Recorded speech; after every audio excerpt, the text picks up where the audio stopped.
Hey team, Connor from HPA here. Let's see what's been happening around HPA the last couple of weeks. So the first thing I want to talk about actually hasn't been happening at HPA specifically, but it's actually a result of what one of our students, I guess, have been doing, and more specifically in this case it's actually my brother, and I've been kind of helping him along with this, and it's something that I've also mentioned in a previous webinar pre-show as well. So if we just jump onto my computer screen here, you can see I have Fusion 360 open, and my brother Tyler has recently finished our CAD modeling course, and this has been his first project as a result of that. And it's definitely not the easiest first project to do. He kind of dived in the deep end and it took a while, but he learned a lot from doing it, and I was able to kind of guide him along the way as well. So basically what we have here is a turbo manifold to be cast or possibly 3D printed, similar to what you might see from the likes of Artec or something like that, making cast stainless manifolds. So what's this car for? Well, basically he has an old Volvo 240 or 245 wagon.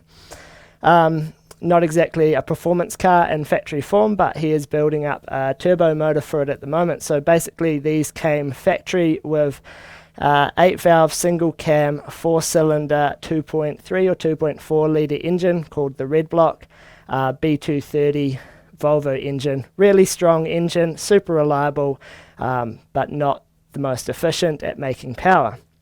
So common modification or for them is basically using a 16-valve head that came off a later I think it's a 740 or maybe 940 Volvo, which was also used on that red block, albeit the bottom end of that engine was a little bit different. But basically that 16-valve head can bolt onto the original Volvo Redblock turbo engines, and then you get the benefit of the twin cam 16-valve, much better flow and so on. Now the issue that comes into this is when you are doing that swap into a right-hand drive vehicle, which we have in New Zealand, the issue is the steering column and everything on that side gets in the way of the exhaust side because the engine is leant over in that direction quite a lot. So you run out of room quickly with that twin cam head for a turbo. So that's kind of prompted this, because there was nothing on the market to fit the turbo manifold, have the turbo he wanted to run, and clear all that. So he's gone to the effort here and designed one himself. So this is what he's come up with here, and initially this was taken off measurements and actually using canvases, which are basically just 2D images of the cylinder head or the flange that bolts to, and taking measurements of where he wanted the turbo to sit, and from that he's positioned the V-band here for the turbo and also the wastegate. And then basically from there, after you model the flanges, the V-band flange and the flange onto the head, then it's just a matter of connecting that with the runners. And in this case, he's basically used 3D sketches to basically sketch out the trajectory, I guess, of each of the runners. And then he's used a loft feature, which in CAD is basically taking this kind of oval or slot shape from the exhaust port here, and then that'll transition along that trajectory using it as a guide for the center line for the runner, and then into the circular shape that is the flange into the turbo there.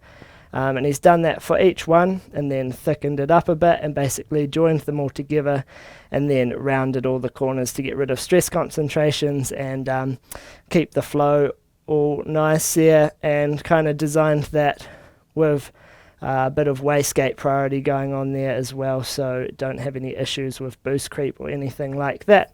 And after he'd kind of done this, I actually got hold of the cylinder head he was going to use and scanned it for him, and then from that I was just able to assemble them together like this and show how that would assemble to the flange and just check that everything lined up with the original measurements he'd taken.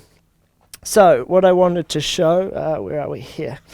Over the last week or so, I've basically just 3D printed this for him so he can then have a physical model that he can check, bolt this to the car, and he should be able to glue this together. It's been split down the middle just basically because it's quite big and it won't fit in our 3D printer. So should be able to bolt this to the flange, possibly glue it down the middle, and then this should be strong enough that he can just bolt the turbo onto here, the wastegate as well. Check all his clearances, make sure everything's in the position he wanted, and go from there. So basically this has been printed out of a material called PLA, which is just a very simple plastic material, and you can control the wall thickness and kind of the infill inside the printing software, which I'll show you in just a moment, to control the strength of this basically. And then this is, in this case, obviously just being used as a prototype to make sure it all fits properly, but it's a pretty powerful way of doing so. So we're also going to print this out of another material called ASA, which just has slightly different properties to PLA in this case. I think it's a little bit tougher, and maybe more dimensionally correct as well, although there's a lot that you can do with the print settings to make sure everything comes out the way you want it. So if we just jump back onto my computer screen here, and the printer that we have at HPA is a Bambu Lab X1E. We've just recently got it and been putting it to use, and it's been amazing so far. So you can see here just the back half of the thing that I've put on the build plate there, and then over here we have all the settings we can control in here, and then from there it's just a matter of setting up with the material that you want and all the settings, and you can slice the plate. So this is called a slicer, this software, for those who aren't familiar with 3D printing, and as you imagine by the name, it slices the model up into all the different layers, because the 3D printer basically is just building up layers of the melted filament to make the model. So this slices it up into the layers and then generates the toolpath for it, like G-code that you'd use in a CNC machine. And then from there you can send that straight to the printer, and the printer will create your part for you. So if I just drag down through the layers here, you can see, if I just rotate this, the kind of infill pattern that's in here, so it's not fully solid. And then we have a certain number of wall loops around the outside here. And then these tree features here are just a type of support, so everything that is an overhang, it'll basically grow up and then support that, so you can print the layers of material with gaps in between, and then in the end basically you just have to break those out of the material. So you can see under the light here in the overhead there's still just a little bit of material in there, so I just need to jam a screwdriver or something down there, and just might even be able to break that out with my hand, and then it just comes out. So it's quite easy to break out there, but that was all underneath supporting it and everything. So that's what the supports do. Another point that I just wanted to show on this model here in the printer is these little white lines here. So these are essentially the seams for the part, and we'll just come back to those in just a moment and just discuss something else related to 3D printing. So depending on what filaments we're printing, the filaments are essentially hygroscopic. So what that means is that they absorb moisture from the atmosphere that they're in. And the issue here is when they absorb that moisture, they get kind of wet. It leads to issues with the 3D printing. And what you get is you can get kind of imperfections in the print, and you get a lot of stringing. So as you imagine, as the printer moves around and is laying down those layers, you get stringing of the filament, and that just makes it all messy basically and can lead to the print failing. You can also get kind of imperfections in the surface finish, a lot of pimples. They kind of look like, I'll show you something in just a moment. So you can buy machines called Filament Driers that are dedicated filament dryers for this job, but there is a little bit of a workaround here, which I have an example of. So Sam actually sorted this out the other day, and what this is basically 60 New Zealand dollars, so about 40 US dollars I guess. This is a food dehydrator, and for a lot cheaper price it essentially does the same thing. You can see we just have a roll of our filament sitting in there, and then we can just plug this into the wall, and basically at about 70 degrees, depending on what filament you're using, for 8 hours or so, you can dry it out and remove all the moisture content from it, and then use that to from there to print the filament through the Bambu Labs, and you should reduce the likelihood of any issues. So I have another photo here. So this is the surface finish in this case of the front half. Just something that I was kind of trying out, experimenting with some of the settings here. And you can see all these little pimples here, but they aren't actually in this case caused by moisture in the filament, but that could be somewhat what that would look like.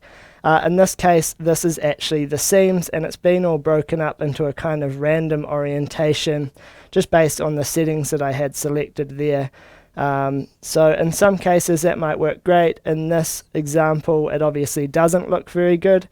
The back half of the part I actually printed with the seams kind of lined up like what you'll see here, where the seam is down this edge here, and you might be able to see on the overhead here, it's a little bit tricky to see, but you can see this kind of straight line along that edge there. So in that case, that's the seam. Basically what I'm trying to show there is there's a lot that you can do inside the slicing software here to tailor the appearance or the outcome that you'll get to whatever you might like. Obviously, if he's going to try to take some photos of this to get an idea of how it looks, you try to hide the seams underneath. And for any kind of functional parts or something that you want to look decent, that would be a good way to go about it. And there's a lot more that you can do here with the layer height and things like that to get a really good surface finish. And then past that, you can also do a lot of post-processing and finishing. You can sand them, fill any imperfections and stuff like that, and paint them as well. So there's quite a lot you can do. For this, it's just a prototype, so it's not really necessary. Anyway, so that's just a bit of an insight into something that's been created, and like I said, my brother, he just learnt solely from the HPA 3D modelling and CAD for Motorsport course that kind of got him started, and then with a bit of my help as well and just trial and error, he was able to come up with this model here, which, if you ask me, is pretty impressive. So just moving on from there over to the HPA website here and onto our practical reflash tuning course. Just scroll down a little bit. So recently, where are we? Here. So recently we have added to the practical reflash tuning course this Dodge 5.7 Hemi example. So keep in mind here that I know nothing about reflash tuning, never done it myself. I'm just here to kind of point you in the right direction if this is something you're interested in. But basically in this course you'll learn about the torque-based tuning that is required to tune these ECUs, and in this case they're using the HPA Tuner's neural network trainer to calibrate the Dodge's ANN, or was it artificial neural network, to correct any fueling issues as well. So kind of the right way to go about doing it. If you are interested in learning any more about that, Andre's made this video here just talking you through what's really involved in that course and giving a bit more information. So I'll get Geordie to drop the link to that into the chat, and that should give you a little bit more information if you're interested in that. But back to the practical reflash tuning course, as you can see there's a lot of worked examples there for likes of GM, Ford, VW Golf, what else have we got, Honda K-Pro, BRZ 86, Subaru stuff as well. So there's a lot of information there if you're interested in practical reflash tuning, or if you already have that course, you've now got another worked example add to the mix. And also back to our CAD course here, speaking of worked examples, we've also recently added this, which is a subframe worked example. So in this case, this was the CRX Chromoly tubular subframe that I designed for our CRX race car, which has been K-swapped. And in this here, we talk through the entire design process from planning and kind of the problem definition, what we're trying to solve, all the way through to modeling the whole part, the whole structure, tubular structure, and all the little mounts and things like that. To some analysis that we did on it, we just touched a little bit on using FEA in this example, and we also talked about using OptimumG to kind of analyze the suspension and make sure we were keeping everything kind of as it was, because we knew it was a proven platform that worked pretty well, and then working through to manufacturing from there. And that same subframe worked example will also be an example coming to our TIG welding course in the future as well. So again, if you have the CAD course, that's something else that's been added for you to just get some insight into the process of designing a real motorsport part. And maybe you can take some inspiration from that and use it for a similar project for your own vehicle. Before we move on into the show today, I'll just talk about our giveaway. So we have a giveaway running back to back every 2 weeks. We have a new giveaway. In this case, there's 8 days left to enter. And the giveaway this week is for some Wisco Red Series, I think they were, forged pistons. So no matter what build you're doing, they'll supply some forged pistons for your build, and you also get with that the HPA VIP package, so the suite of our training courses as well. So again, I'll get Geordie to drop the link to that in the chat, and no purchase required in this case. Anyone can enter, so no reason not to enter. And at hpa.com/giveaway here, every 2 weeks we have a new giveaway going, so bookmark that page and come back to it every 2 weeks for your chance to win products just like this. So if you just give me a moment to get my notes in order, we'll get into today's webinar. If you like that video, make sure you give it a thumbs up, and if you're not already a subscriber, make sure you're subscribed. We release a new video every week. And if you like free stuff, we've got a great deal for you. Click the link in the description to claim your free spot to our next live lesson.